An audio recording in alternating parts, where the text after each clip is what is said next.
Cholesterol cholesterol શું છે એ જાણ્યું, પણ એના કરતા વધારે મોટો પ્રશ્ન એ છે કે એને કંટ્રોલ કેવી રીતે કરવું, right? So here we go for it. Cholesterol control ફૂડથી થઈ શકે છે 100%. શું શું ધ્યાન રાખવાનું છે કહું છું. ટોટલી ફેટ ફ્રી ફૂડ લેવાની જરૂરત નથી, પણ શું લેવાનું છે તો કે HDL વધારે એવું ફૂડ લેવાનું છે.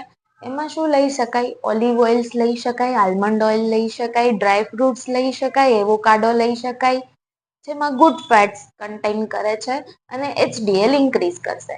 LDL ડિક્રીઝ કરવાનું છે, કે જેના માટે ફ્રાઈડ ફૂડ ટોટલી બંધ, ડેરી પ્રોડક્ટ્સમાં ચીઝ બટર આ બધું બંધ, પામ ઓઇલ છે કે કોકોનટ ઓઇલ છે આવું બધું બંધ.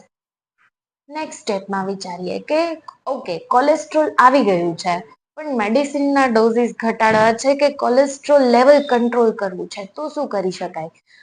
ફર્સ્ટ એન્ડ બહુ બેઝિક ટીપ છે કે ગાર્લિક, રો ગાર્લિકની 4-5 કળીઓ રોજ સવારે નરણા ચાવવાથી કોલેસ્ટ્રોલ લેવલ ઘટે છે.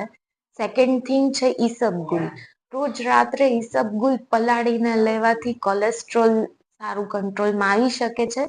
અમુક હોર્મોન્સ પર પણ ઈસબગુલ સારું વર્ક કરે છે. હજી એવોકાડો લઈ શકાય, આલમંડ ઓઇલ લઈ શકાય, જે કોલેસ્ટ્રોલને કંટ્રોલ કરવામાં ખૂબ મદદરૂપ થશે.